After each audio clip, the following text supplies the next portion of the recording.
पर्वत बोलते थे और नदियां हम देवताओं की भाषा समझती थीं, तब एक भूमि थी, आरविन्या। यह भूमि 4 जातियों में बंटी हुई थी, मानव, वन रक्षक एल्वन, पत्थर पुत्र ड्वार्ग और आकाश संत जादूगर। इन सभी को बांध कर रखती थी एक प्राचीन शक्ति, नीलधर की अंगूठी। कहा जाता था कि जिसके पास यह अंगूठी होगी वह केवल राजाओं पर नहीं बल्कि पूरे संसार के भाग्य पर शासन करेगा। लेकिन शक्ति कभी शांत नहीं रहती। वर्षों पहले 3 जादूगरों ने इसे संतुलन बनाए रखने के लिए बनाया था, पर चौथा जादूगर मोरखान अंध्र इसे भ्रष्ट कर गया। मोरखान मरा नहीं था, वह केवल सो रहा था और अंगूठी उसे फिर जगाना चाहती थी। आरविन्या की भूमि शांत लगती थी, लेकिन गहरी रहस्यमय शक्ति हर कोने में महसूस की जाती थी। घने जंगलों के बीच, पहाड़ों की छाया में नदियां धीरे धीरे बह रही थीं। इस भूमि के चारों कोनों में अलग अलग जातियां अपनी अपनी संस्कृति में बसी थीं, पर सबको जोड़ती थी अंगूठी की अनदेखी शक्ति। कहीं भी कदम रखें, वहां इतिहास की गूंज सुनाई देती थी। कैयन नाम का एक युवक जो लकड़ी काटता और साधारण जीवन जीता, उसे कभी पता नहीं था कि किस्मत उसके कदम कहाँ ले जाएगी। उसकी आंखों में सवाल बहुत थे और उत्तर बहुत कम, लेकिन किस्मत छोटे लोगों को ही चुनती है। कैयन, जो केवल एक साधारण युवक था, जल्द ही इस प्राचीन शक्ति के केंद्र में आने वाला था। बादलों का रंग बदल रहा था, जैसे किसी कहानी का आगाज हो रहा हो। पर्वत धीरे धीरे अपनी रहस्यमय साएं फैलाने लगे। नीलधर की अंगूठी, जो सोने और नीले प्रकाश का मिश्रण थी, कहीं दूर अपनी ऊर्जा को महसूस कर रही थी। और यह सिर्फ शुरुआत थी। एक तूफानी रात, जब आकाश गड़गड़ाहट से फटा और हवाएं तेज हो रही थीं, गांव में आया एक रहस्यमयी बूढ़ा यात्री, वेरिन दृष्टा। उसकी आंखें ऐसी थीं जैसे उसने समय और भविष्य दोनों देख लिए हों। वेरिन ने कैयन को देखा और कांप उठा। अंततः अंगूठी ने तुम्हें चुन ही लिया।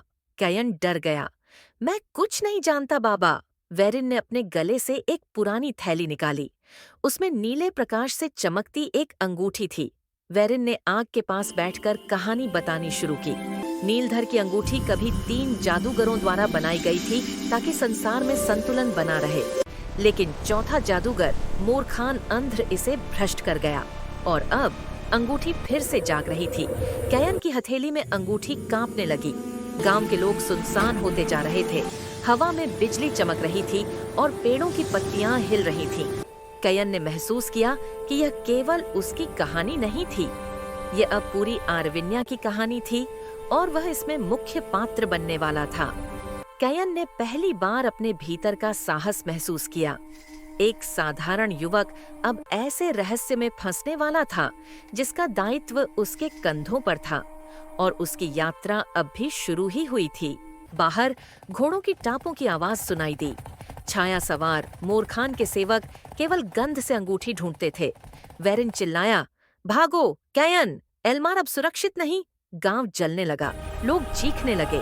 कैयन पहली बार समझा कि यह अब केवल उसकी कहानी नहीं थी, यह युद्ध की शुरुआत थी। कैयन भागता हुआ पहुंचा। एल्वन वन साइलिनोरी, वहां उसकी मुलाकात हुई तेज धनुर्धारी लिराइल वन से। वह शांत थी लेकिन घातक। लिराइल ने अंगूठी देखी और बोली, नीलधर, ये फिर लौट आई है। उसने कसम खाई, जब तक सांस है मैं तुम्हारी रक्षा करूंगी। कैयन ने महसूस किया कि अब उसे अकेले नहीं रहना था। उन दोनों ने मिलकर जंगल में सुरक्षित मार्ग ढूंढा। पेड़ों की ऊंची शाखाओं के बीच हवा में बिजली की झिलमिलाहट और अजीब सी सन्नाटा था। छाया सवार हर मोड़ पर दिखाई दे सकते थे। हर कदम पर खतरा था, लेकिन अब कैयन जान चुका था कि भागना कोई विकल्प नहीं था। वहां घने जंगल की गहराई में उन्होंने पहली बार महसूस किया कि यह केवल अंगूठी की सुरक्षा का काम नहीं था, यह उनके साहस, उनकी दोस्ती और उनकी कसम का परीक्षण भी था। कैयन अब केवल लकड़हारा नहीं था, वह कहानी का हिस्सा बन चुका था और नीलधर की अंगूठी अब उसके हाथ में थी। पहाड़ों के भीतर रहते थे ड्वार्ग। वहां मिला योद्धा ब्रुनकर आयरन हैंड। उसने कहा, अंगूठी को नष्ट करना होगा वरना मोरखान लौट आएगा। लेकिन नष्ट करने का स्थान केवल एक था, काल ज्वालामुखी। जहां जाना मतलब मृत्यु को आमंत्रण था। कैयन ने महसूस किया कि यह कार्य केवल वीरता से ही पूरा किया जा सकता था। ब्रुनकर ने अपनी हल्की मुस्कान के साथ कहा, हमें चुनौतियों से डरना नहीं चाहिए। हर युद्ध, हर खतरा हमें मजबूत बनाता है। कैयन और लिराइल ने एक दूसरे की ओर देखा। भले ही डर उनके दिल में था, पर उनके भीतर साहस भी था। वे जानते थे कि यह केवल शुरुआत थी और नीलधर की अंगूठी की ताकत उन्हें अकेला छोड़ने वाली नहीं थी। पहाड़ों के बीच हवा में धुंध घुल रही थी। अंधकार की सन्नाटे में केवल उनके कदमों की आहट सुनाई दे रही थी। कैयन ने पहली बार महसूस किया कि यह यात्रा उनके लिए मात्र साहसिक नहीं थी, बल्कि उनके भाग्य और पूरे आरविन्या की किस्मत से जुड़ी थी। दूर अंधकार में मोरखान की आंखें खुलीं। मेरी अंगूठी मुझे पुकार रही है। छाया सवार झुके और युद्ध की तैयारी शुरू हुई। चारों ने एक साथ हथियार उठाए, वेरिन, लिराइल, ब्रुनकर और कैयन। वेरिन बोला, आज से तुम केवल लकड़हारा नहीं, तुम अंगूठी के वाहक हो। कैयन ने अंगूठी पहनी और बोला, अगर मेरा नाश भी तय है तो मैं इस संसार को बचाकर मरूंगा। आकाश में बिजली गिरी और जंगल में सन्नाटा छा गया। हर पक्षी रुक गया, हर जानवर अपनी जगह थम गया।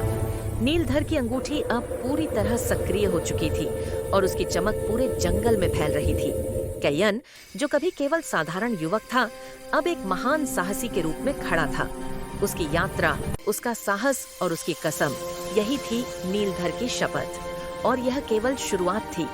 अगले भाग में उनका सामना होगा और भी बड़े खतरों, विश्वासघात और पहली बड़ी लड़ाई से।